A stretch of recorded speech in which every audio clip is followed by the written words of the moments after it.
ભાઈ મારે નવી 4 વ્હીલ લેવી છે. 4 વ્હીલ તો ભાઈ મારે લેવી છે, પણ મને સમજાતું નથી થાર લઉં કે સ્કોર્પિયો લઉં, કેમ કે બેની કિંમત સરખી છે. ભાઈ તું હે ને થાર લઈ લે, કેમ કે અત્યારે થાર બધાય બહુ લે. થાર ગાડી અત્યારે ટ્રેન્ડિંગમાં છે. ના ભાઈ મને થાર નથી ગમતી, મને હે ને બ્લેક કલરનો સ્કોર્પિયો ગમે છે. એ જાતો હોય ને બધા એને કાળો નાક કહીને બોલાવે છે. એટલે ભાઈ સ્કોર્પિયો નો લેવાય, સ્કોર્પિયો ગુંડા લોકો લે, અને તું તો હાવ શરીફ માણસ હોય, એના કરતા થાર લઈ લે. ના થાર તો લેવી જ નથી, કેમ કે થારમાં પાછળ દરવાજો નથી આવતો. આપણે કોકને પાછળ બેહાડવા હોય ને તો આગળની સીટ ઊંચી કરીને બેહાડવા પડે છે. હા તો ભાઈ તું હે ને બ્લેક સ્કોર્પિયો જ લે. ઓલી કહેવત છે ને, રાજાને ગમે એ રાણી. રાણી નહીં, રાજાને ગમે એ કાળો નાગ બ્લેક સ્કોર્પિયો.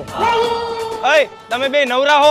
અમે નવરાય નથી ને અમારી પાસે ટાઈમે નથી. અને તારે અમારું શું કામ હતું? આ તો મારે સંડાસ બાથરૂમ બનાવવાનું હતું ને, તો 2 મજૂરની જરૂર છે. તો હાલો. હાલો જવા દો. કેટલું રોજ આપશો? 250 રૂપિયા હાલે ઈ. તો નથી આવું. અરે હારે જમવાનું આપી દઈશ. કોઈ નથી આવું. અરે 2 દેશીની કોથરી પાઈ દઈશ.